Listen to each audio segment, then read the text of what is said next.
예, 삼성전자 대한민국 1등 유튜버 여러분들의 백만장자입니다. 사랑합니다, 여러분. 예, 오늘 안 그래도 우리가 기분 좋은데, 예, 삼성전자 이번 주 아주 기분 좋은데 제가 생각할 땐 아주 행복하고 좋은 소식입니다. 자, 아시아 경제에서 나온 소식이고요. 자, 네덜란드와 일본 반도체 규제 동참, 예, 중국 DUV 수출 금지. 얼마 전까지 제가 약 한 달 전쯤에 여러분들에게 네덜란드의 장관, 예, 산업통상자원부, 우리나라로 치면 산업부 장관이 국영방송에, 네덜란드 국영방송에 나와서 우리는 중국에 수출할래, DUV 수출할래, 우리 이게 비중이 얼마나 큰데 미국 말 안 들을래, 이렇게 국영방송에 나와서 그것도 뭐 다른 사람도 아니고 장관이 나와서 막 이런 말 하길래 이게 결국에는, 예, 네덜란드가 중국의 DUV까지, EUV가 아니라 DUV까지 수출을 금지하기로 했다라는 소식 여러분께 전달을 드리도록 하겠습니다. 자, 이게 삼성전자에게 얼마나 큰 호재가 되는지도 같이 한번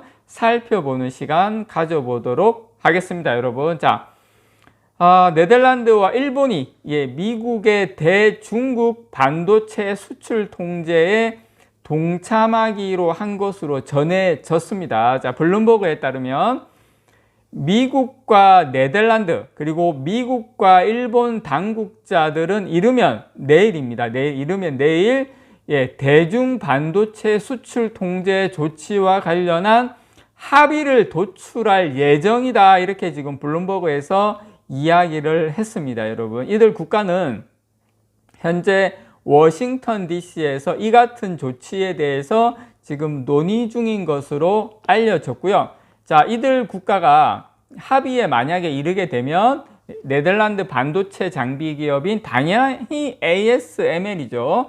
이 ASML의 대중 수출 규제는 더 강화가 될 수밖에 없습니다. 자, ASML이 여러분 DUV까지, 예, DUV 노광 장비까지 중국에 안 들어가게 되면 지금 EUV 같은 경우에 보통 한 7나노 때부터 EUV 장비를 씁니다. EUV를 제일 처음에 도입한 회사는 삼성전자예요. 삼성전자, 원래는 이제 ASML이 약간 소극적이었는데 삼성전자가 머리끄댕이 잡고 와가지고 우리가 라인 깔아서 해볼게, 우리가 한번 마루타 한번 되어볼게 해서 이게 제일 처음에 한 게 이게 삼성전자 7나노에서 시작해서, 사실은 EUV가 삼성전자가 제일 시초였는데 어쨌든 지금 뭐 TSMC가 애플하고 뭐 쿵따리 샤바라 하고 이렇게 하는 바람에 좀 이렇게 잘 나가고 있는데 결국 삼성전자가 이제 최초인데, 중요한 건, 예, 중국 입장에서는 DUV죠. DUV를 여러 번 이렇게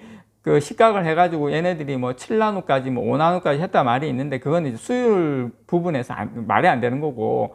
근데 이제 DUV까지 만약에 이게 합의가 돼서 중국에 만약에 안 되면, 메모리 반도체는 그렇다 치더라도 파운드리는 이제 SMIC가 있죠. 중국의 SMIC 파운드리는 사실상 제가 봤을 때는 그냥 이 반도체로 치면, 예, 조선시대 정도로 돌아가야 된다. 예, 구한말 뭐 요 정도로 돌아가야 된다, 이렇게 따지면. 왜냐면 이제 뭐 10나노 때도 사실상 힘들어지거든요. 20나노 때도 마찬가지지. 물론 중국도 DUV 장비가 있습니다. 막 거의 뭐 제가 알고 있기로는 뭐 거의 한 50나노 때, 70나노 때 막 그 정도만 가능할 거예요. 제가 알고 있기로는. 그래서 이제 ASML은 이 네덜란드 정부의 금수 조치로 2019년부터 최첨단 극자외선 EUV 노광 장비를 중국에 수출하지 못해서 2019년부터입니다. 앞으로는 이 9세대 장비인 심자외선, 극자외선은 EUV이고요. 심자외선은 DUV입니다. 이 노광 장비까지 수출하지 못하게 될 전망입니다. 이 DUV 노광 장비는 EUV 같은 최첨단 기술이 적용된 건 아니지만 자동차라든지 뭐 스마트폰이라든지 PC, 로봇, 이런 모든 곳에 들어가는 어떤 반도체를 만드는 데 쓰입니다. 제가 EUV도 여러분 예전에 한 대 들어가려고 했어요. 원래 EUV 장비가 2019년도 초인가 그럴 거예요. 들어가려고 했는데 갑자기 중국에 가는 EUV 장비가 갑자기 화재가 난 거예요. 그 장비만 쫙 라인에 있는데 그것만 딱 화재가 딱 났어요. 화재가 나가지고 못 들어간 거예요.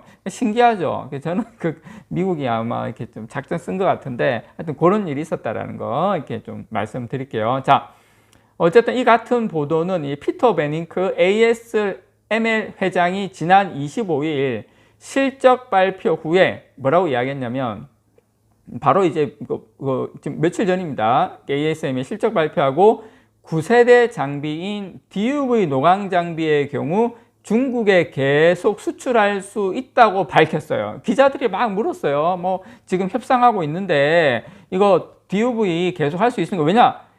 기자들 입장에서는 애널리스트들 입장에서는 중국에 DUV 수출 안 하면 매출과 영업이익에 영향을 미치니까 이거 계속 수출할 수 있는지 계속 물으니까 ASML 회장은 DUV 우리 중국에 계속 수출할 수 있어. 뭔 소리야. 뭐 이렇게 이야기 나갔는데 지금 바로 이렇게 협상이 들어간다. 참고로 여러분 지금 대중수출 ASML의 대중수출 매출 비중이 한 14에서 15% 정도 됩니다. ASML 매출 전체의 14에서 15%가 되는데 그것을 포기해야 되는 상황에 왔다라는 거 여러분께 말씀을 좀 드리고 싶고요. 자, 일본 정부도 자국의 반도체 장비 기업인 니콘의 수출 제한 조치를 실시할 것으로 알려졌습니다. 참고로 여러분, 니콘이 원래 예전에는 상당히 강했어요. 이 반도체 장비 쪽에는. 그래서 지금 앞서 이제 미국은 작년 10월 달부터 중국의 반도체 생산 기업에 미국산 첨단 반도체 장비 판매를 금지하는 이 수출 통제 조치를 발표를 했죠. 인공지능하고 슈퍼컴퓨터에 쓰이는 반도체 수출도 제한을 했습니다. 그 이후에 미국 정부는 주요 반도체 생산 장비 제조국인 네덜란드와 일본을 상대로 제재 동참을 요청해 왔는데 일본은 그냥 뭐 이렇게 아리가또 하고 뭐 그냥 이렇게 알겠습니다 하고 막 이렇게 했는데 네덜란드가 막 이렇게 좀 뭐라고 해야 되나 이렇게 약간 좀 버팅기는 좀 그런 게 많았던 게 아니라 심했어요, 상당히. 근데 네덜란드, 뭐 ASML하고 일본, 도쿄 일렉트론 등이 지금 글로벌 5대 반도체 장비 업체에 속하는 만큼 이들 국가의 협력이 있어야만 대줄 수출 통제 조치가 효과를 발휘할 수 있는데 미국은 또 그렇게 판단을 했죠. 미국 정부는.